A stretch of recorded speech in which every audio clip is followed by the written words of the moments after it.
was 1959, and I'd been laid off from 2 jobs, and I was driving a truck. And my father was working here. He'd worked here for about 5 years at that time, and he was a plumbing and electrical contractor, and he came to work here. Mr. Welch, first city manager, hired him, and my dad was like in charge of everything. His title was superintendent of facilities, what it is now, but he had all the maintenance and the parks and recreation and all that stuff under him, and he also was the project manager on all the big construction jobs, like when they built this building and the courts building and the rec center and the ice arena and all the old fire stations. He had to oversee all that stuff. In addition, he would fill in for the electrical inspectors and the plumbing inspectors. He's got a plaque out front here in front of a tree with his name on it. And nobody remembers him because it's so long ago. But anyway, I've been out of a job, and he suggested I come here because he saw the future growth in this city. And he said cities are always good places to come and work because they don't lay people off, as a rule. And they've even been known when they didn't have any money, like in Depression days, they would pay their employees in script. So that's why I came here. And I came here as a light equipment operator, which means I was driving the truck. I was running backhoes, front end loaders, and that kind of stuff. The city didn't have any money or very little equipment. On the snow removal, we had 2 salt spreaders, and the rest of the crews would go out with 2 men. One would drive and one would get up in the back of the truck and shovel the salt out by hand. Picture your sleeve for me real quick, that sleeve over there. Okay. There we go. So how big was the city at that time? Do you have any idea how many miles of road you had? How many miles? Feet. That was small. Were there lots of undeveloped when you came? Oh yeah. Like what wasn't here? What happened during your time here? Like, Well, Woodman Drive did not run all the way through. Okay, that's one. Lincoln Park did not go all the way through. And there used to be a lot of pheasants back here on Lincoln Park and over at Delco Park, and they had trouble with people hunting over there. People go there with shotguns and hunt. And our police department was very small, and they had a hard time enforcing that, but all the roads were 2-lane roads, except for Far Hills, which was a state highway when I came here. But Dorothy Lane and Stroop Road, they were just 2-lane roads, and Wilmington Pike was just 2 lanes. And we built those roads in, and well, we got a bond levy passed, and we built those roads, and that made a big difference. What did they allow for? What do you mean? Well, you said the roads made a big difference. What did the roads, once you built the roads, what happened? Well, we got traffic increase, so we got the businesses increase. We got the strip shopping centers, like Reich's wasn't even here back then, and they built Reich's up. And all the newer plats were just fields back then, and they built all those on the Winslers and the different ones. Came in, built all those homes, and things just started changing. And how did people react to that change? Were they happy? Were they, Oh, I think they were happy to find the housing. Yeah. Yeah. and the people who owned all the land, were they fighting it to keep it farmland? No, never heard of a problem at all with that. Yeah, the landowners were mostly farmers. And they sold it off. They got a lot of money for selling it off. Was there any names that you can think of that sold it off, got rich, and did something interesting with it?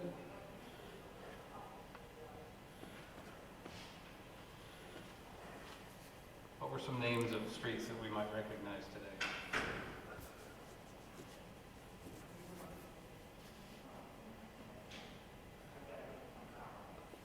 You talk about names of streets? Well, people's names probably sold the property and then they named a street after them probably. Are there any names like that that we might recognize?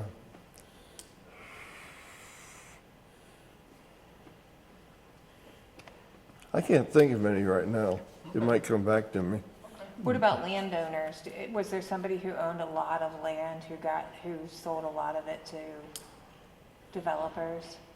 Well, the Reich family owned all that land out there where the shopping center was built.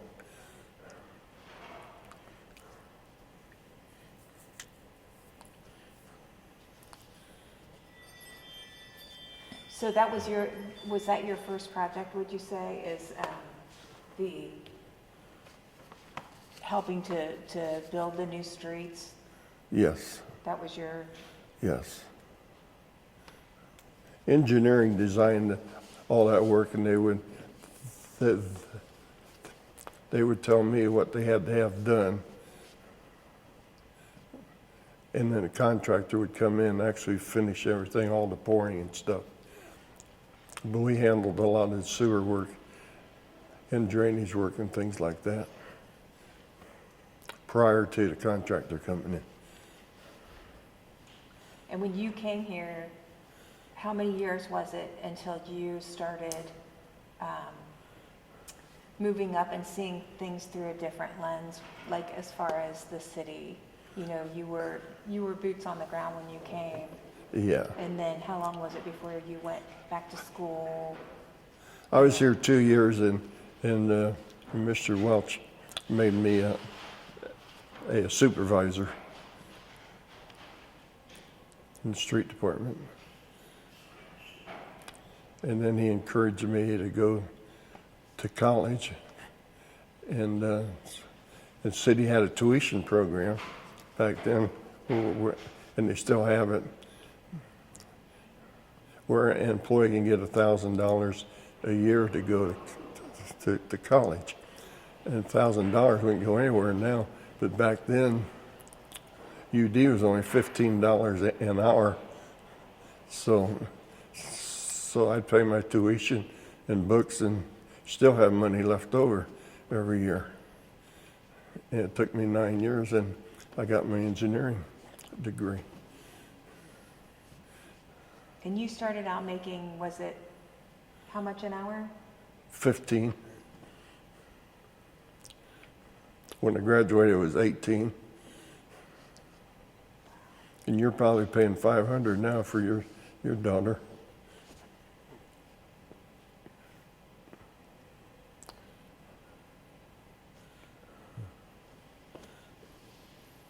So how did your job as the supervisor evolve? And then you came up with the composting and all of that. Like, what was that? All that changed after I became a department head. Yeah. Yeah, my predecessor in the street department was pretty old-fashioned, and he didn't like changes. And then when I became a department head, I modernized it over there. I organized things where we had routes, we had flow charts and that kind of stuff for the snow removal and the general maintenance of the city. And the leaf pickup,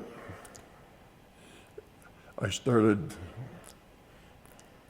I started mulching those leaves, hoping people would take them because we had to pay to get rid of them before. And the citizens, they didn't like them. They didn't want them.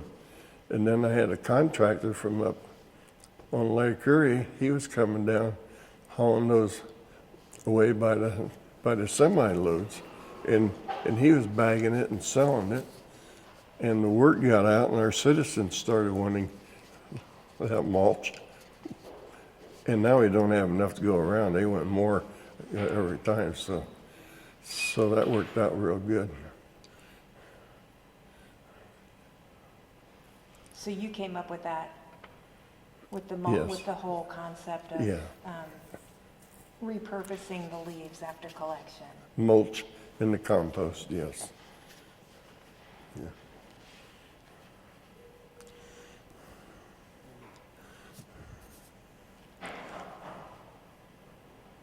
And we built the recycling center in the yard debris drop off too. That was under your tenure? Yeah. Mhm. Yeah.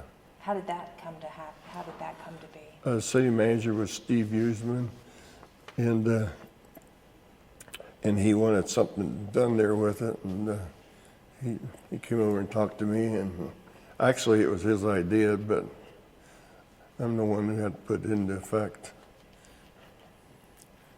and make it work.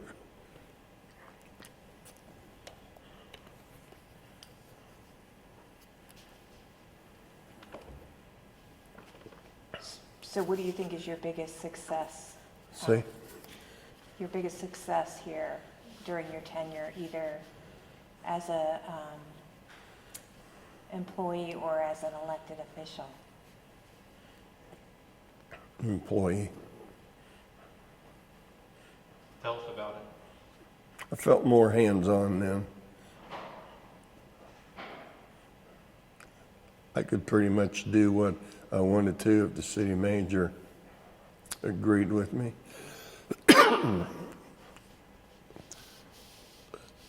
When I first came here, we didn't have much equipment at all. And the big blizzard came in '78, and everything was just shut down, and we didn't have the equipment to do a good job with it. Our trucks were too small, our plows were too light, and we just plugging away. And I think it was the second day the police chief called me and asked me if I was getting around, and I said, yeah, I got chains on my tires. And he said, pick me up, and we started driving around so he could see what the streets were like. And we turned down County Line Road, and the National Guard was there. They were all assembled. They had their front end loader, their backhoes, the bulldozers, everything out there. And we pulled in there, and the police chief got out, and he asked the captain, he said, where you guys going? He said, Dark County. He said, the governor's sending us up there. And the chief said, the hell you are, you're going to stay here in Kettering.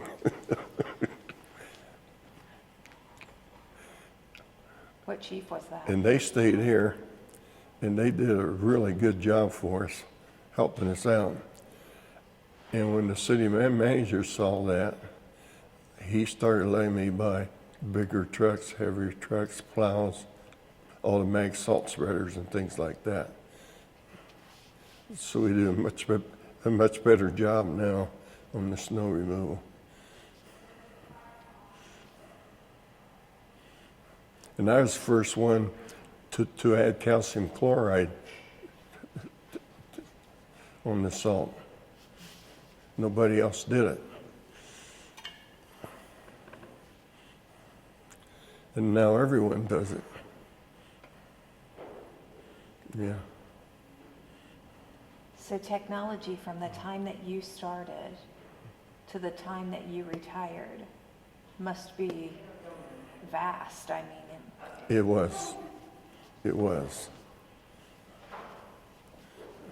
so did you have to learn about all of that? Like, how do you, I mean, you started out with, you said two spreaders. 2 salt spreaders. Yeah, and so you ended up with like a fleet. Yeah. Mhm. Yeah, we have like 20-some salt spreaders now. And all you do is push a button on them. And we standardize them, so all of them are the same, so that the worst employee can operate them. Okay? I mean, I don't know if you get that or not, but, That's the best. huh? That's the best. Really?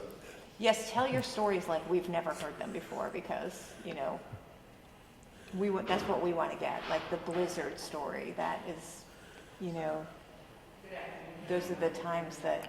Well, the first couple of salt spreaders I got, they were different, and it was a learning curve for each one. Okay, and some of the guys could pick it up real quick, and other guys could never get it. Okay, so I decided I wanted to standardize them and make them as simple as possible, so that the worst employee can operate them. And I think it worked out good for us. I'm telling you secrets I shouldn't be telling. No, I mean, You're not telling us who the worst employee was. yes, not at all. Mm-mm. Diplomatic. Yeah. So when did the city start to come alive? Like, would you say when Rikes was built, when Town and Country? Would it be Town and Country? Would it be Rikes? Would it be the phrase? Like, what in your memory, like really, you're like, wow, we've made it? Well, Dorothy Lane and Stroop Road were just narrow 2-lane roads. And when we built those from Corporation Line to Corporation Line, that seemed to just open everything up. Development of housing and retail. And then we put Woodman Drive all the way through. And I think the city just exploded it. I think we had about 76,000 people at that time. Mm-hmm. And the reason we only have about 56,000 now is because when the children of the 70s, when they grew up, well, they moved away and the parents stayed. So we went from like a four-person household down to like 2.5.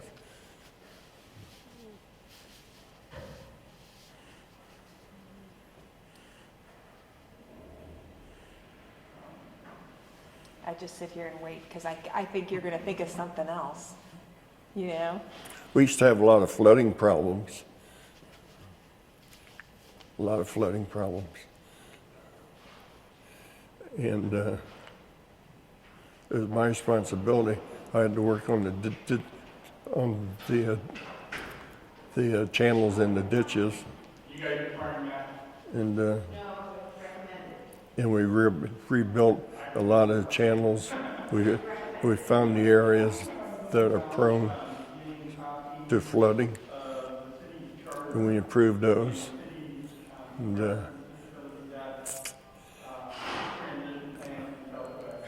And we finally got a lot of the city. A lot of the city was taken out of the flood zone.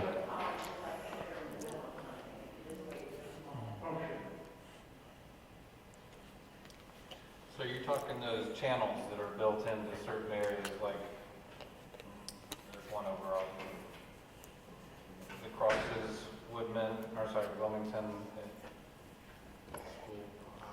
near Glen Heath.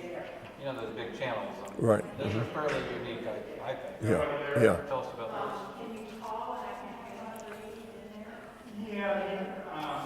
Well, they were high prone areas for flooding, and engineering studied them and decided we needed to improve them, and we got the funding for it. I think we might have got some state funding with that too, and we built all those channels, all the concrete channels. All that work was done by a contractor. And, it helped tremendously. What were some of the most impacted areas? Some of the what? The biggest areas that were impacted by the flooding? Wiles Creek area, over there off in back of Woodman Drive, from from just about from Stroop Road all the way over to the north end of Kettering. All those areas were getting a lot of flooding and erosion on the banks. Yeah, there were even some garages that were eroded underneath them from all the heavy water coming through there and washing out the dirt. You know, people's yards were falling in, fences were falling in. So that was real big at the time. You don't hear anything about it now because it's taken care of. But people would get upset with that. What was something the city did that may not have turned out as planned? Like it may have been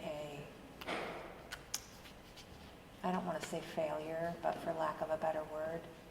What has the city done that may not have been a success?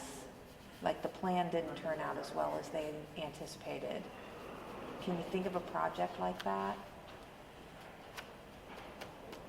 Because it seems like Kettering just enjoys successes and doesn't really mess up very often.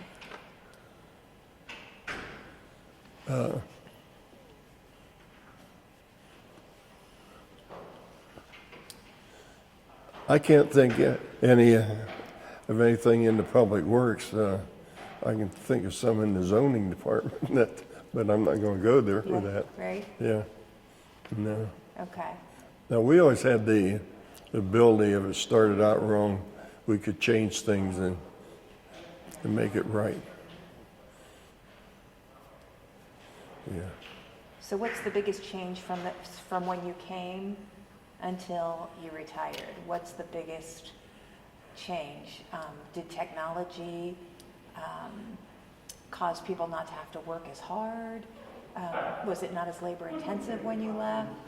I mean, were things done more like, did you dig trenches by hand? Like, how did things change from 1959, was it?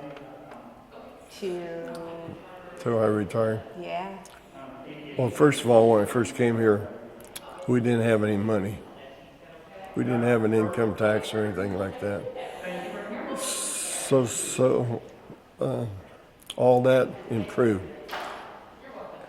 And me being industrial engineering, I like to modernize things, and if I could use equipment to do a job over manpower, we would. So I mechanized as many things as I possibly could. Like our leaf pickup, we used to go out and pick them up almost by hand. Then we got these leaf machines that would suck them up and blow them into the truck for us.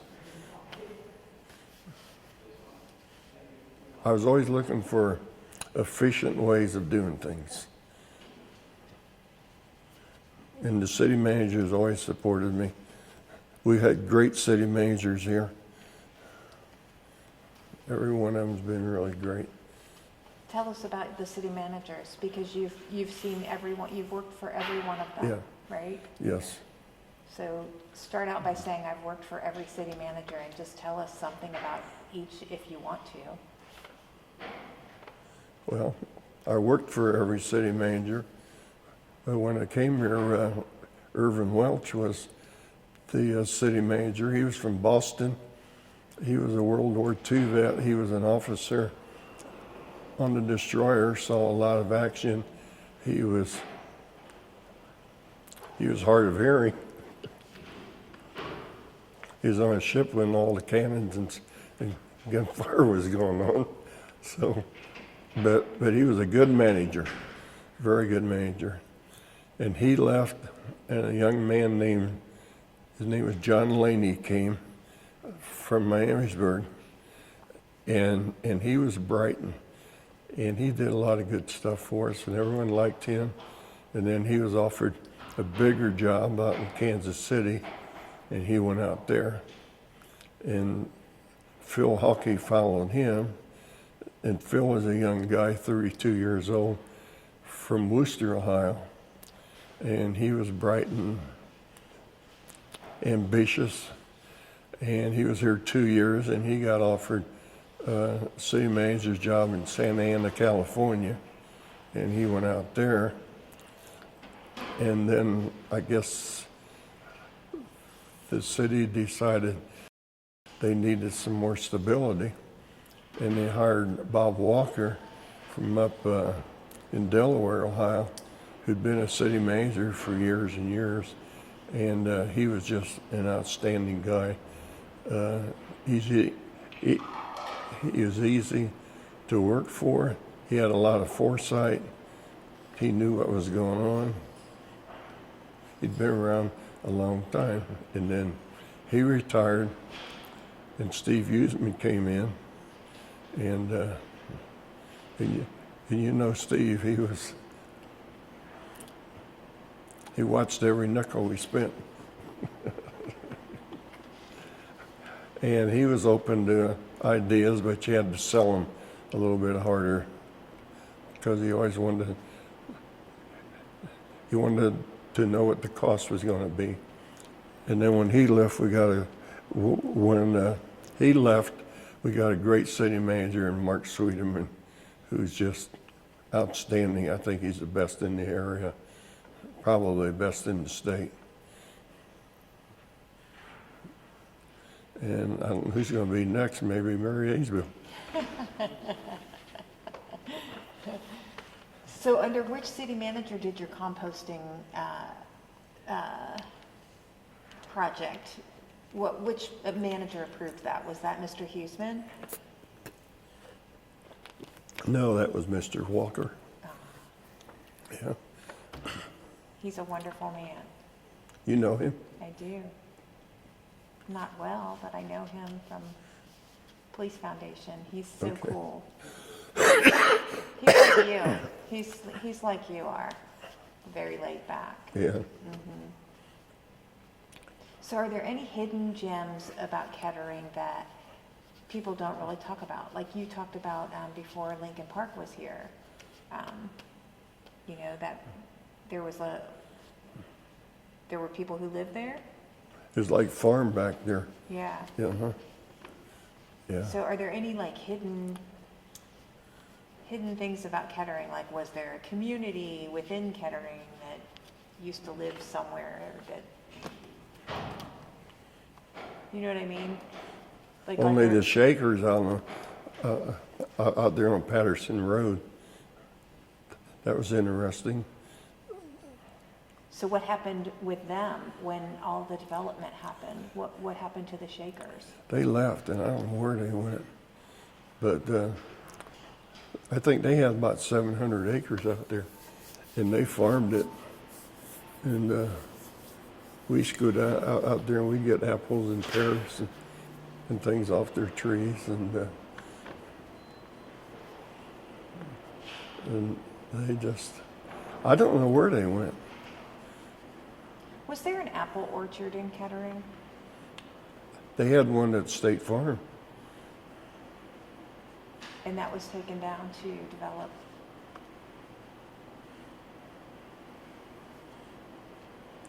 You know, Governor Rhodes,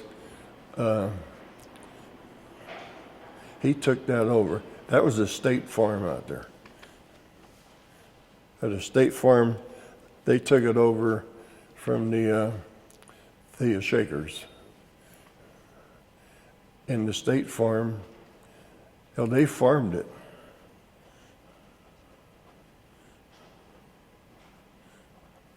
Oh, they had patients out there who could function pretty well. And they'd bring contractors in there who would farm it in, and the patients would be involved in it too, in the farming operations. What kind of patients? What kind of folks were these? Well, they're people with mental problems. Okay. Yeah. You know, just like up here at the State Hospital used to be. And they lived in the old Shaker houses out there. What about Kettering Medical Center? Do you remember Yeah. how that evolved and what it was like when you came versus now? Well, the Kettering family wanted a community hospital.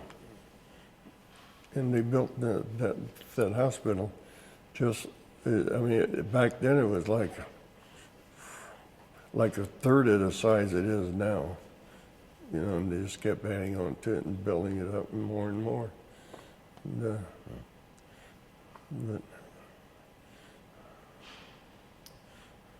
I never went there much back then. We always went to St. E. And when they closed St. E, then we started going down here to Kettering. But it's a very good hospital. Did you ever meet Charles Kettering? No. No. I saw him once when we dedicated Far Hills Avenue, but I never met him. I can tell you an interesting story about the Kettering family. Okay, we used Delco Park for our recreational activities. And back in the maybe 70s or 80s, Delco got in trouble and they were selling off things. And they were going to sell off Delco Park. And they told the city of Kettering we could buy it for $4.5 million. And we did not have that money. And Dick Hartman went down at Risley Terrace and saw Virginia Kettering and had coffee with her and talked to her about it. And she picked up the phone and called the chairman of the board up at GM. And the next day, they gave us the park free. That's kind of clout she had. And Dick Hartman told me at that time that she still was getting 25 cents for every starter built.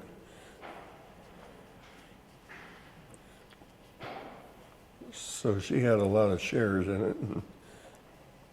And we can thank her and Dick Hartman for Delco Park. So what about the closing of Desi? Well, that was real tragic for us. Yeah, we didn't know what it was going to do. There's a lot of jobs. There's a lot of pride there with it too. And our city manager thing was Steve Usman, and he really took the bull by the horns and wrestled that thing through. And he had Mark Sweeteman over there running the operation on the close down, and it closed down, and we started rebuilding it and getting jobs in there. So yeah, that was a tough one. And when Delco closed down, that was another tough one. Yeah.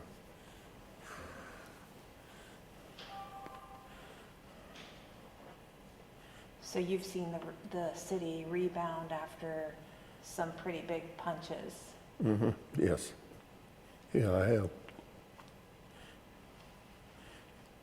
We have a fine police department. When I came here, there were just, I think, maybe 12 in the whole force.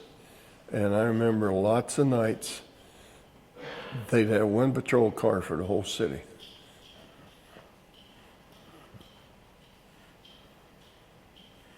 I know, because I'd get called in on snow removal. They'd call me, and I'd have to come in and then bring the crews in. That's the one part of the job I didn't care for. Fire department was all volunteer. Every one of them except the chief. He was the only full-time employee. And the police department and fire department, a lot of those guys were World War II veterans. And it's involved now where I think we have 80 officers, full-time fire department. Yeah, Did you know all of the fire chiefs and all of the police chiefs? all the way. Did you know all of the police chiefs and all of the fire Yeah, chiefs? absolutely. Knew them all. Has that changed in any way, or is it still the same kind of leadership? Well, the police department has always had good leadership, and it changed with the times. As the technology became available, our police department took advantage of it. Right away, we were always first in line for that. Yeah.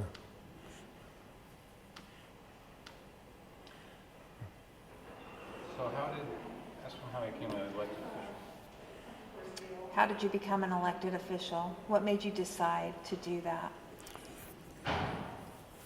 I love my job in the street department, but I maxed out on my retirement at 100%.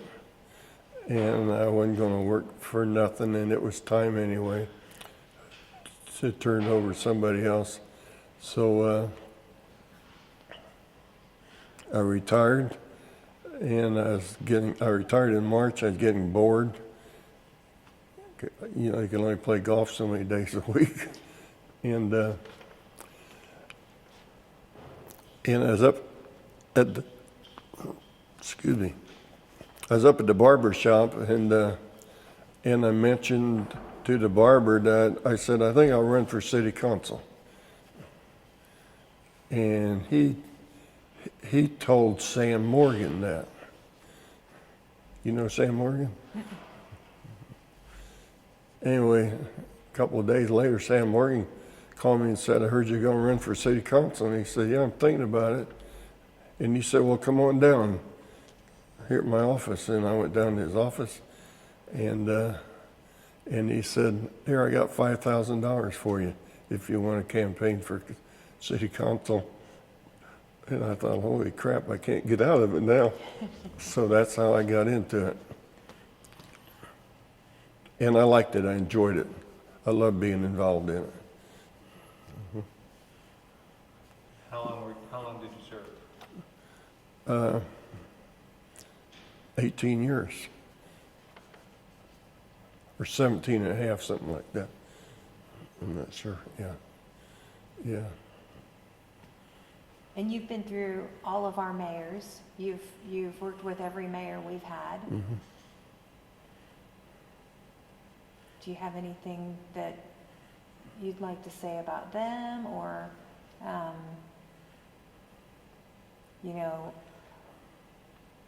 we could break it down by 60s, 70s, 80s, 90s, and today, because you've been here through all of it. Yeah. So, Well, the ones who stick out right off the bat, that'd be Chuck Horn.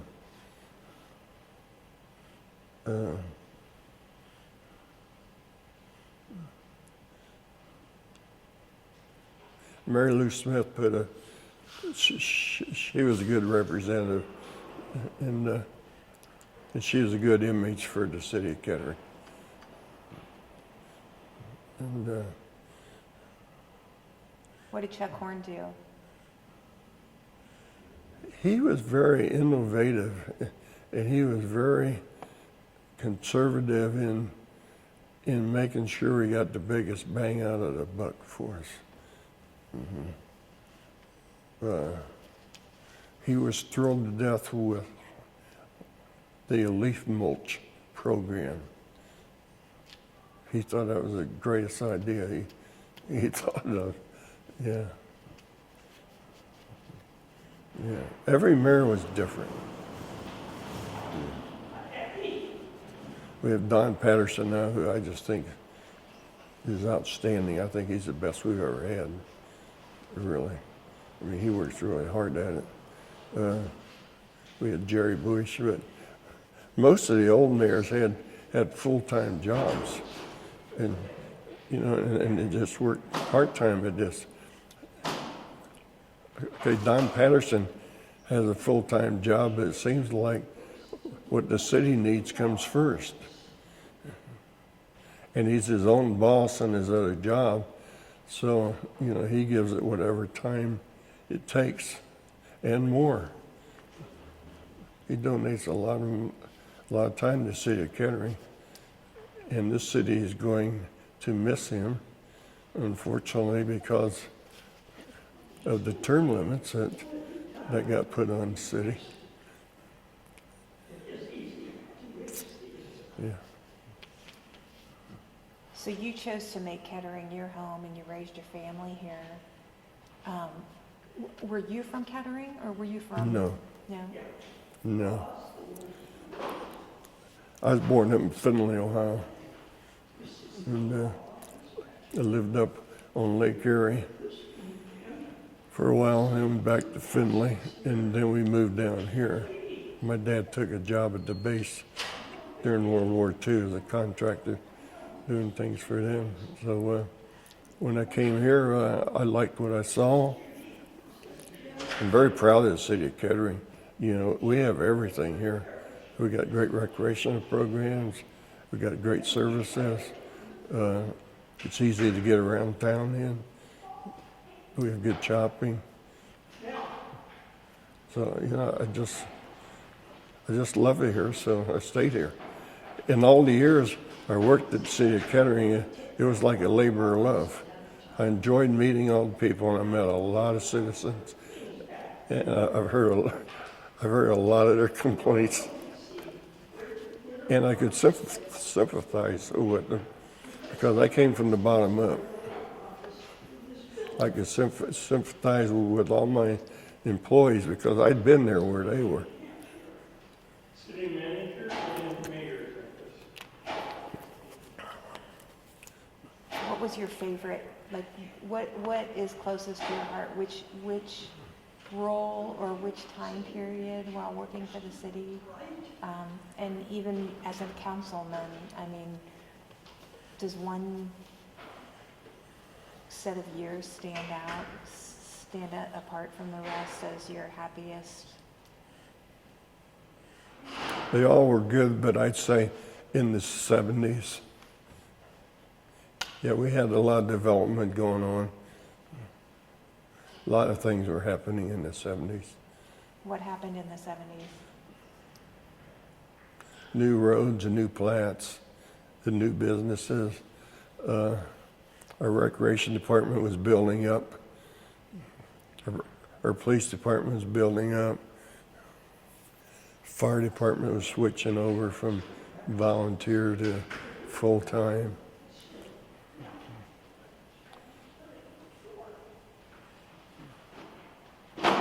So the 70s to you are maybe what began to define what Kettering was to be? Yes, Yeah. I would say so. Mhm. Let's hear you say that. What? I want to hear you say that. Sorry. Not Mary.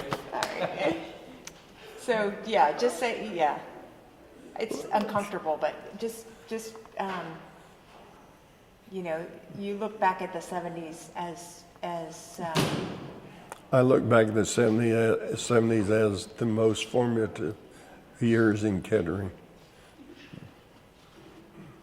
we accomplished a lot with the roads and the infrastructure, the rec center, ice arena. I think this building here was probably built then, and the city was expanding and growing, and the services were growing, and the services were getting better and better all the time. So I like the 70s the best.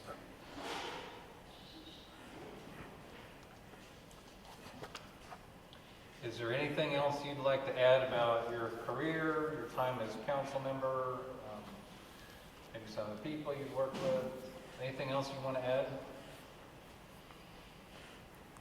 These city councils, they don't get enough credit for what they do. They do a lot of work.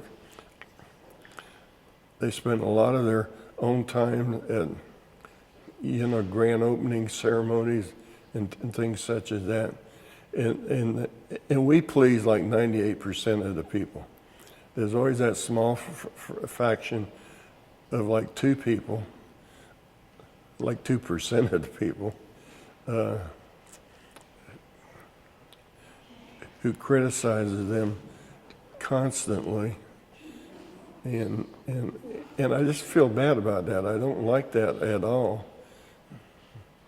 And I think that's why they had those charter amendments and to convince those people to cut city council's pay in half, to put them on term limits, things like that.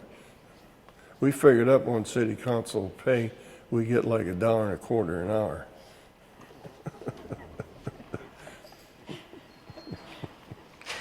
So, yeah, that's the only thing that really bothers me, and that's a very small majority of the people.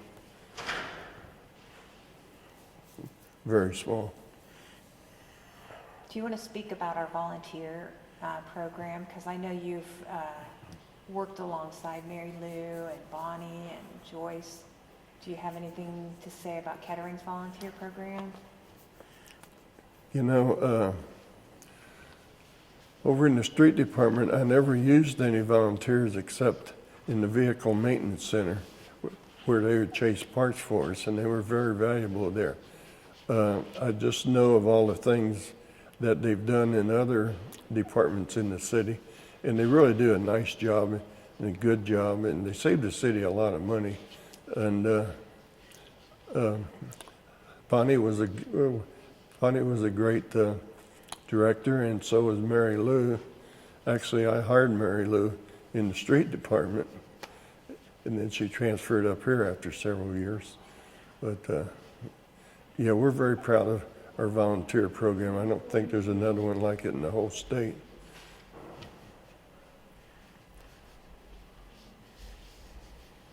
Well, thank you so much for doing this. I'm very proud of MVCC. That was started by Chuck Yeah. Horn. That's Chuck Horn actually started that. How'd that happen? He wanted to be on television.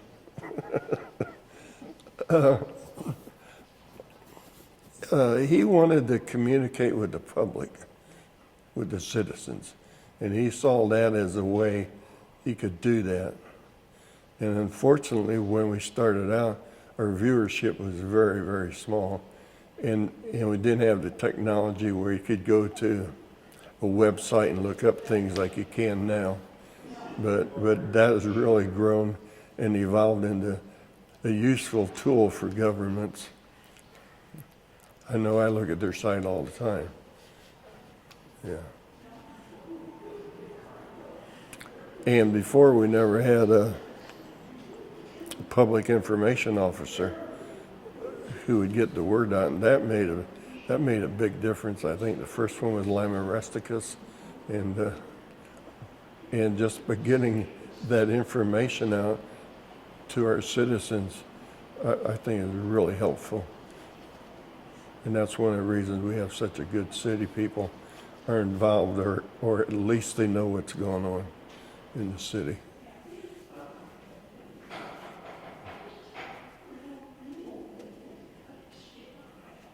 She's on our list to interview as well. Please? She's on our list too, to interview. Who, Lima?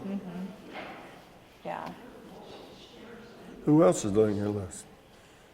Mayor Patterson, Mark Schwederman, Bob Walker, everyone you mentioned. Really? Yeah.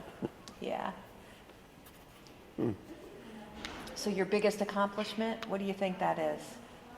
Surviving? Surviving. How about you say, I think my biggest accomplishment was survival. I think the biggest accomplishment was growing with the city of Kettering and, keeping up with the times and the technology and modernization of what's going on. You got to be very flexible. And, yeah. Of course, everybody talks to me about the leaf mulch program in the yard debris program. So I guess if I had to put something out there for the public, like if I was running for council again, I always put on there that I started the leaf mulch program. So It's touched a lot of people's lives for sure. yeah, I did. And like you say, we get the one person who says something about it, but then they were incorrect, so it all worked out. Yeah. And the people of the city of Kettering employees, Oh. Very dedicated. I think that feeling is passed down from the city manager all the way down through the department heads to the employees. And as a rule, all of them have that spirit about the city of Kettering. I think all of them take pride in their job, or the vast majority of them do. Nobody leaves the city. We hire them and they stay forever. Can you say, I think the city of Kettering has the greatest employees? Yes. Can you say it? Well, what do you want me to say? They have I think the city of Kettering has the best employees. I think city of Kettering has the best employees anywhere. Loyal, dedicated, hardworking. They feel like family.